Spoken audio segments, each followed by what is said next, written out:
Welcome, ladies and gentlemen, to the pilot episode, the first episode of JWF Defiance. I am your host, Scotty Moore, and I'm being joined currently by a man who I've had my ups and downs with, and a man who I know is excited to see Chuck Tibbs back in action. How are you doing, Captain Tibbs? Why am I here? I don't understand. Well, there is. What it should be. We did realize an issue, Tibbs, and it's if me or Blake ever wrestle, we do need another commentator. So he just brought you in for that. Am I getting paid for this? Probably not, but as announced on JWF Ignition just a few short days ago, this is the first match in the 2022 J1 tournament, a tournament that is going to run from today all the way to WrestlePalooza. And this is not a round-robin single elimination tournament. Every single competitor will face off against the other competitors in their blocks, questing to earn those points to put them to the very top. And in my opinion, I don't know if your boy, old Chuck, can hold up to Blake Tanner, especially with this new ignited fury he's had recently. Yeah, honestly, you're probably right about that, Scotty. I don't have anything to say about it. Chuck's been a royal pain in the ass recently. I mean, he is, I believe, the first person in JWF history to fail attempting to attack somebody at the Tibby Awards. Robert Hill quickly taking care of him, who, of course, we will see Robert late in action later tonight against Griffin Clouds in another J1 tournament matchup, but looks like things are pretty evened up right here in the beginning. It looks like these two are trying to get a feel for each other, as you can see, Scotty. A couple of leg drags, like they're getting a feel for their legs. Really loving those legs. That's right. Oh, and then look at that. Chuck just playing to the crowd, keeping that knee just jammed into the neck of Blake Tanner. But oh, look at that. Blake with a drop toe hold, sending Chuck neck first down onto those ropes. And that's the thing about Blake. Yes, he has been successful in the past. He is, I believe, the second longest reigning JWF World Champion of all time. But this is a Blake Tanner on a different level. I think your attempt to take over JXT has lit a fire under his ass, and when you take the violent, abusive nature of the new Blake Tanner and combine it with the intensity of the world champ of the past, you get what we're seeing in the ring right now, and it's domination. I think you're right about that, Scotty, especially when it comes to finding an opponent like Chuck. Chuck, who doesn't seem to have been taking things seriously until very recently again, and has only just been getting his ass handed to him. That is right. Now, wait a minute. Oh, Chuck was going for a kick to the gut, but instead got reversed. Blake's got him picked up, but oh, Chuck reverses out of that powerbomb attempt. It could have been all over, but the hurting right there. And you see, this is where you got to look at Chuck specifically. You got to see where he's willing to improve, where he is willing to change everything up, where he is willing to actually start fighting again. And maybe this tournament is also the motivation that he needs. Ooh, kicking out of the DD Tibbs. That is the move that I believe won Chuck the JWF Championship. Actually, I know it did, because I'm the person he beat for it, but it's whatever. Oh, European uppercut from Blake levels him though. And now he's backed up for it. Could we see it? Blake out! That vicious stomp straight to the cranium. Goes for the pinfall. 1, 2, who kicking out is Chuck Tibbs. And you know something, Captain, I gotta say, these two men, if anybody in these tournament know each other well, it's gotta be these two. One of Blake's first tests as JWF champion was going through Chuck, who is now ascending to that top rope. What is your boy thinking here, Tibbs? I'm thinking he's wanting to show Blake Tanner how much he's changed since then. That's right. Eye of the Storm goes for the pin too. Oh, Blake kicking out at the last second, and you can see Chuck Tibbs looking furious. The Eye of the Storm. That's not something that Chuck was expecting Blake to kick out of right now, and it looks like Blake has used that to turn the tides. That is right. And now Chuck back to his feet. Oh, look at these vicious just hammer blows straight to the face. And then, oh, what a kick! He has got Chuck Tibbs dazed and on the ropes. What is Blake Tanner thinking here? Big clothesline and then a massive bulldog into the center of the ring. Falls into that pin. 1, 2. Oh, kicking out is Chuck Tibbs. And you know something, Tibbs? I think you were right. Your boy, Chuck, he has not exactly had the best run of luck recently. And I think this is a tournament where he can most certainly turn it all around. But, oh, not if Blake has anything to say about it. Reversing that attempt at a DD Tibbs once again. And to your point, Scotty, I think that luck has already turned for Blake Tanner coming back from his, let's just say, not the hottest streak in his career. I think that Blake's already started to turn it around, and something's going to have to give. Both of these guys can't be lucky tonight, you know? That is right. Both of them coming off very long losing streaks of almost periods of unsuccess in their career that they are both looking to turn around tonight. And you can tell with the intensity they're both bringing. What is Chuck thinking? Backed up into that corner, but instead, oh, just came out and kicked Blake in the skull. A little bit of disrespect to add on top of that. Yeah, that ain't something that's gonna hurt him. That's something that's just gonna make him mad as he hits the bee sting, that vicious brain buster. And I don't think Chuck's technique there paid off. 1, 2, ooh, kick it out is Chuck Tibbs. Yeah, but not quite enough. Not quite enough for Blake Tanner to put him away. That is right, and then picks him back up to his feet. Wait a minute, Chuck sweeps the legs. He has Blake Tanner down once again, but now Blake, oh, with a beautiful lariat. Little short arm clothesline taking down Chuck once again before backing up. Blake out! Falls into the pinfall. He has got Chuck Tibbs bloodied. 2, 3. Yeah, he's bleeding. And Tibbs, let me tell you something, your boy, he fought valiantly. But at the end of the day, like we said, both of these men are coming into this match with something to prove, and Blake Tanner, most certainly on this, a show that he basically is one half of the owners of, you know Blake wanted to prove himself tonight and make a statement, and I think he has most certainly done that. As somebody who used to be the owner of a wrestling federation, yes. Yes, I bet he would have. Oh, that is a statement made right there. Tibbs, I think your boy may be the only person in this company that can get hit with a chair and no one would be upset about it. They didn't have to do that. And I'm gonna have to go scrape my son off the ring now. Thanks, don't call me again. All right, ladies and gentlemen, welcome back to the commentary booth. The first successful victor in the 2022 J1 tournament, Blake Tanner. Thank you, my friend. Thank you very much. Thank you. And here's to the second victor, the real first victor, because I don't count myself, because I'm, you know. Yeah, now on to the real first match, and not the one where Blake's just like, I want to be big boy and fight the stupid guy. Like, I feel like I had something to prove. I did go a little bit too far. I did hit Chuck with a chair several times, but nobody cared. That is right. But if you want to talk about a match that, on paper, looks like you shouldn't care about, it's this right here. Two of the, I will say, standout JXT talents in that in a world where no one expected them to succeed, they both thrived.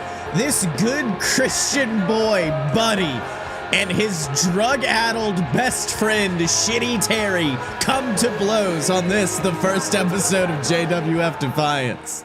Everybody needs to get them a GCB friend. That good Christian boy. All right, now the match beginning, and then, oh, Shitty Terry immediately leveling him with that massive shoulder tackle before a big kick to the back of the head, and now just wrenching on the neck of Buddy. Buddy, I really tried to put you over in the beginning, bud. I'm gonna need you to fight back here. Yep. I mean, Buddy's been on a hot streak recently. You'd think he'd be willing to put up more of a fight. Maybe he's having trouble having to fight Shitty Terry again. Probably some bad memories. The history that these men have had together is unparalleled. Buddy, of course, attempting to convert Shitty Terry, to bring Shitty Terry over to the good side, to save his life. He is a drug addict. But, of course, we know you can't change a man. The man can only change himself, and Buddy had to learn that the hard way with Shitty Terry. But looks like he's trying to put some hurting on him tonight. I think Terry's body has changed where he can metabolize drugs and actually use them to grow. That is true. That is his special cocktail of stimulants and uppers and downers and in-betweeners that he refers to as fight drugs that, much like Popeye's spinach, gives him the ability to bring it during matches like this. What a slam! And now he is pumping up his sneakers that are boots. Yay! All right. It's just a symptom of the fight drugs, I assume. Have you ever smelled the fight drugs? Don't smell the fight drugs. Once. I smelled the fight drugs once, and then I woke up and I was in Italy. One kick out. Oh.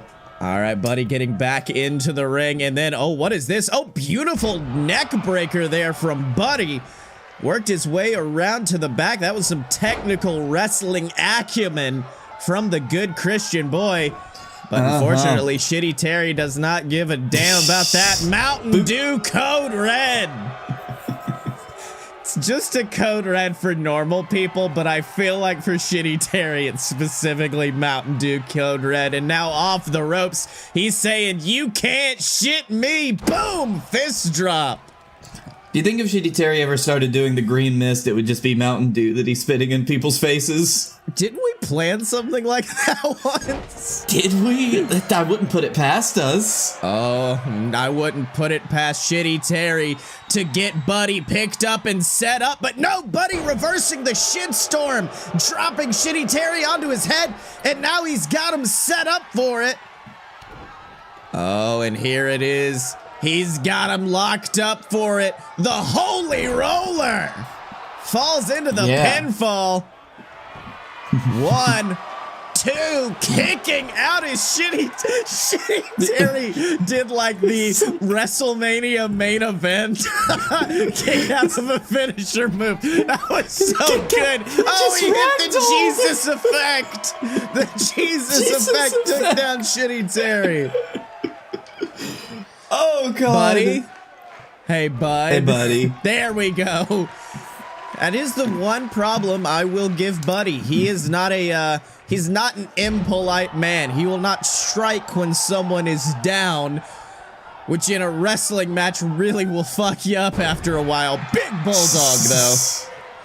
I cannot wait until we finally get that Buddy Chris Jericho match so we can finally see the Jesus and Judas effects collide. No, we can't, because if they both try it at the same time and both elbows collide, the world will implode. I will say, going back to being an actual commentator, Buddy is putting on a lot more of a clinic than I thought he would have. Of course, I think that Buddy really has taken the time to learn our arts, to really improve his craft. Yeah, from and the at the Sunday end of the day, school teacher that he once was. Jesus, what a slam! In my opinion, Buddy has always been a very good underdog. Get beat down and then come back at the last minute for that victory. But in this case, it seems bizarre to say, but Shitty Terry seems like the underdog. Buddy is not giving him a moment to breathe, but wait a minute, he's back to his feet. Oh, but Buddy immediately shoving him down. This is... God, I just realized something, Blake. Yeah? Is Buddy our Hook? He's Send Buddy. Send Buddy. Goes with a pinfall off of it. 1, 2. Oh, kicking out his Shitty Terry. Just saying, it does a lot of smooth suplexes, a lot of smooth maneuvers from Buddy. Although, I don't know how well that is going to match the veteran attitude of Shitty Terry and just the sheer amount of fight drugs that man takes. That is right, but now dragging him away from the ropes is Buddy. Oh my god, just slamming those arms into the mat, and that's a wise move. If you weaken the arms of Shitty Terry, it will prevent him from being able to get that shitstorm effectively, to hit that big move, but instead, he's got him in the corner, and now, what the hell is Shitty Terry thinking? He's got him, dropped a little bit of snake eyes, and then, what? Shitstorm! Had him dazed, had him confused, and has him beaten. That's how you do it. You take him off balance with the snake eyes. He's stumbling around. He doesn't realize you've already picked him up until you've thrown him. And now you've thrown him off his rhythm. Pick him up and drop him on a turnbuckle, then pick him up and slam him to the mat like your hero, John Cena. And that has been the Mulaney Minute. That is the Mulaney special guest analyst, John Mulaney. You better be careful. You're gonna have to do one of those every episode now. No, I'm not. There's not a good enough bit. But there he is, the victor, Shitty Terry. And let me tell you something, if the show keeps producing bangers like this, I think JWF Defiance is going to be living a long, long time. But now, as we can see in the ring, is our instant transmissioned in, our JWF Women's Champion, Val Curry. Let's hear what the champ has to say. In a sec, hold on, just give him a minute. That's what I'm talking about. Yeah, the JWF. What the fuck? No, it's already gone. It's already gone. This is also a moment where I will do up my one episodely breaking of the Fabe. This is pre-taped, and in my notes for this segment, I just put, this was very bad, and I already can tell why. Yes. Thanks for that amazing response. It's always great coming out of such fanfare. God, I can't read this either, but there's something serious I've got to say to the woman standing in that ring. You're looking her in the face. Oh, great. You gonna tell everyone how you're the best superstar ever? That the entire foundation of JWF's gonna let me read it! Let me cut a promo! I want to read.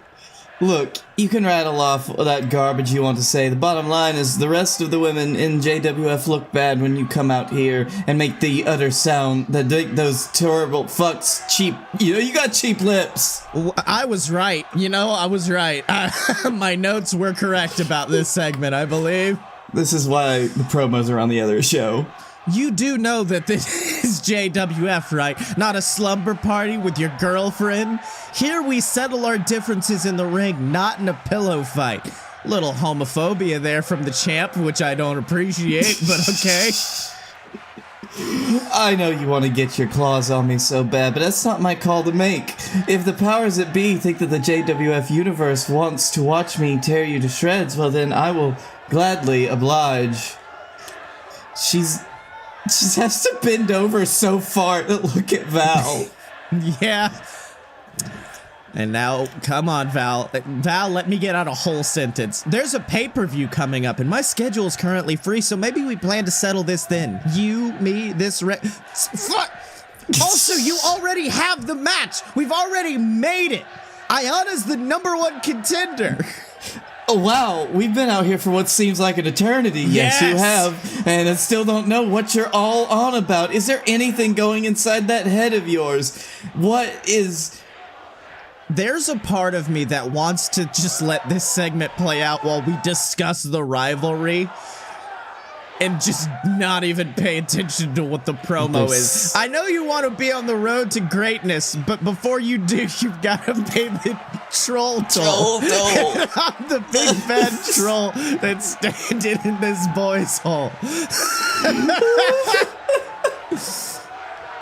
This is one of the biggest rivalries in our women's division's history. And this is how we're reigniting the flame. You and me, we're going to do this. It's only a matter of time.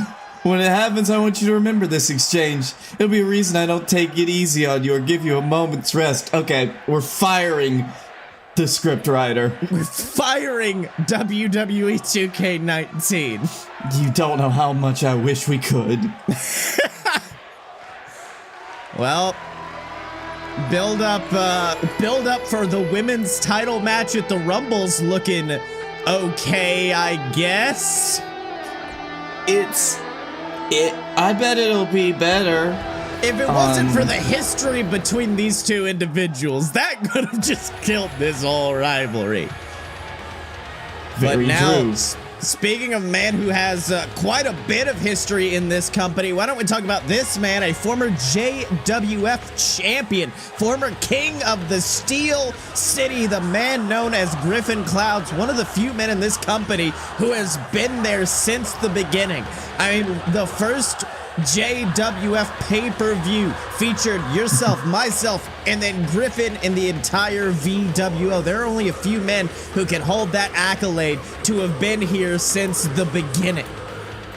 That is true. I mean, the Cloud Clan has really made their mark on the JWF. They made their mark on JXT up until recently. They have been everywhere. They have done everything. That is right. But can he defeat this man? Jesus Christ. The former JWF champion, a man who has been unpinned and unsubmitted, a man who currently holds the record for the fastest victory in JWF history after his 14-second defeat of Chuck Tibbs at JWF Crossing the Line.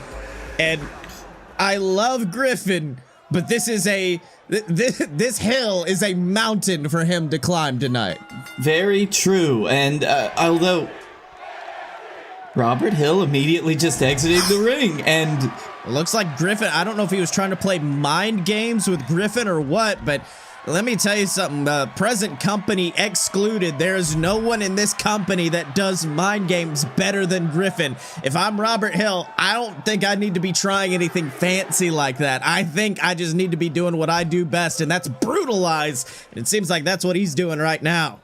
yeah, Robert, it's like he tried to open with something new. It's like he was a little off. I don't get why he even tried that against Griffin Clouds. Well, this is also one of the worries you have to have about this new JWF Defiance program. The fact that a lot of these guys like Robert, he would only wrestle monthly. He'd only wrestle on the big pay-per-views. He wouldn't do any weekly shows. So with Defiance, you're going to be seeing a lot of guys who maybe can't hold up to that schedule, but looks like Robert doesn't give a damn about that, beating the hell out of Griffin Clouds. But let's not forget, 2 weeks ago, this man not only went through Chuck Tibbs, but also had a classic, a literal match of the year winner against Momoa Curry. And you know those injuries have to still be nagging at him. Oh, yes, absolutely. After watching that match, you've got to wonder how Robert Hill is still standing. That is right, but of course this is the Golden J1 in Block A. It is all former JWF champions. Yourself, myself, Griffin, Robert, Guy Fieri is in this tournament as well. We got him back. All right, now Robert going to the top rope, Brett's rope actually, and it's a big bulldog off the deadliest rope, goes for the pin one. Oh, Griffin just shoving Robert Hill off of him. And I don't know if you noticed that. That wasn't a firm kick out. That was literally having to muscle a man off of you. Yes, that is the thing about Robert Hill. I assume his pinning predicament is just that he will put his whole weight on you and you can't move. That is right. Now Griffin just staring down at Robert, wondering what it's going to take, because that is something a lot of men have had to consider in this company, is what it'll take to take a man like Robert Hill, but it might just be this, the Under Vapor. Ooh. That vicious pile driver dropping the champ straight on his skull. 1, 2, oh, and Robert kicking out at 2 3/4. Because let me tell you something, the Under Vapor is a deadly maneuver, but it'll take more than one of those to get Robert Hill's shoulders to the mat. Indeed, I'm willing to bet that Robert Hill's neck just absorbed most of that, and his neck muscles just, they kind of look like they act as a spring. That is right. Oh, and speaking of a spring, Robert's springing off those ropes to hit a beautiful lariat. And now look at that, he was just staring down at Griffin, who was grabbing at his abdomen in pain. I think Robert is finally back to where he enjoys being in this ring, flourishing with an opponent in pain. And now back to his feet is Griffin Clouds, who's gonna eat a big gaslighter. Ooh, that's falls not into the looking good. pinfall. 1, 2, 3. Griffin Clouds just kicked out of one of the most dangerous maneuvers in the history of JWF. A move that, let me tell you something, we've both fought Momoa Curry. We know, I hate to use this phrase, but finisher spamming is something that you need to do when you face off against the god of the JWF. It only took one gaslighter to put him down, but it looks like Griffin Clouds is fighting through the pain. What has he got here? Oh, the deadliest combination goes for the pinfall. 1, 2, 3. Well, hey, what? Griffin Clouds with that deadly combination, the backbreaker, neckbreaker combo. And let me tell you something, this is a new era in JWF indeed, because the old guard just went down to Griffin Clouds. Griffin Clouds is like the older old guard, though. Yes, but I don't think he was ever like a guard. Maybe he was kind of a guard. He took a long time to beat him for that championship. Not gonna lie. It only took you like a month to beat him. It's fine. Felt like it was longer. But let me tell you something, this is, as much as I do want to put over Griffin and talk about his accolades, I think the real story coming out of this is, in fact, how is this new schedule affecting Robert Hill? I mean, he was able to go all out because he had time to rest, had time to have camp between matches, but I mean, the man's going to be wrestling again in 2 weeks, and I don't know if he has what it takes to keep that kind of schedule up. No, we'll just have to see where the future of Robert Hill goes. So, I don't know if you know this, the first ever episode of Monday Night Raw was main evented by The Undertaker and Damien Demento. And this is like if it was main evented by 2 separate Damien Dementos. As we have Stang cashing in his opportunity to fight for that beautiful, beautiful Defiant championship against that man, an unlikely champion in the man with the body of steel, AJ Steele. Why is he still employed again? Well, currently he is employed because he has that belt. I mean, at the Why end was of the he day, employed before?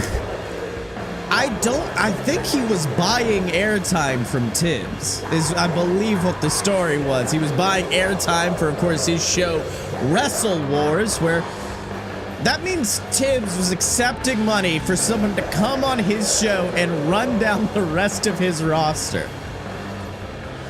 Now, that's a Tibbs move. That would fit. Yeah. No, that makes sense, actually. That is right. Shit, that championship. In the left corner, he is a man called Stang. Legally distinct. Legally distinct from Sting. And in the right corner, he's the man with the body of steel, and you're unfortunately JWF Defiant Champion. He is AJ Steele. Yeah. Well, you know, at the end of the day, Blake, we created the Defiant Championship because we wanted to keep the spirit of JXT alive here in this company. We wanted to keep the unpredictability. We had to keep the hold it high, Tommy. We wanted to keep that fire and excitement of never knowing what's going to come next. And this match is the ultimate reflection of truly not knowing what was going to come next. No, we are in the air. We are in untested waters. Yes, we are in hell. The untested waters of hell. Yes, and now, oh, wait a minute.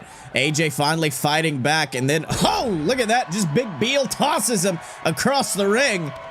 And in this match, I gotta say, that's the other thing about Defiance. These men are really not that tested. Stang is not exactly part of the old guard, as I was saying. He is a relative newcomer. And then AJ Steele, much like Robert Hill, is a guy who rarely even wrestled, rarely ever got in the show. Many people claim he got lucky to hold that title. And tonight, we're finally going to get a chance to analyze these guys. I think Stang did just kick AJ in the dick, and the ref was fine with it. I guess we have to go over the Defiance rule book, because it's just a book that I have right here that says rules on it, and it looks like somebody has been writing new ones in pen. No, it says rules, and then above it in spray paint it says none. Now look at that, wrenching back on the neck is Stang, just trying to pry the skull off of AJ Steele, but AJ evades it at the last minute. And let me tell you something, speaking of evasion, if I'm Stang in this matchup, there is one maneuver I need to avoid when it comes to AJ Steele, and it is that vicious steel beam, the elbow strike to the base of the opponent's cranium. Causes immediate dazing, and most opponents causes an immediate knockout, as we saw in the Cananza that granted him the championship. And now, oh my God, Gotch-style pile driver. Damn. Wow, I wasn't expecting AJ Steele to pull something out like that. Little Kaze ni Nare from AJ Steele, who bounces off the ropes. Big lariat before backing up into the corner. And now what is the Suzuki of the Southeast? And now big kick. I'm not keeping that. I refuse to call him the Suzuki of the Southeast too. Oh, Stang can get out at two. You've got to be careful. You almost made him likable. All right, now Stang getting back to his feet, and unfortunately he is set up for the steel beam straight to the back of the skull. Goes for the pinfall. It's AJ. 1, 2. Ooh, Sting. Fuck, I got it. Stang kicking out at 2 3/4. Do you think there's any truth to the rumors that AJ Steele actually has had his the bones in his arms replaced with titanium? Actually, no, that is a confirmed. It is a big Bob Orton situation we have. One of his right elbow was broken, and then they replaced it with titanium in the war, allegedly. I'm not saying AJ Steele seems like someone who would have some stolen valor, but AJ Steele might have stole some valor. As a matter of fact, it might have been in a wheelbarrow accident. We don't know. No, it was a kegger. It was a kegger, and that's how he broke it. But unfortunately, it's led to the most deadly maneuver in JWF history. The steel beam goes for the pinfall. 1, 2, 3. So we're both agreed Stang's hand was like under the ropes, right? Yeah, I was expecting him to grab it, but no. Well, I guess if AJ Steele has the cash to buy time on JWF Ignition, guess that means he also has time to buy off a fucking referee to ignore an errant rope break. And look at that, you can see Stang walking away looking quite upset at this result. As am I, Stang. As am I. But until next time, ladies and gentlemen, he's been Blake Tanner, I've been Scotty Moore, we've been the BS, and this has been JWF Defiance, and we will see you next time.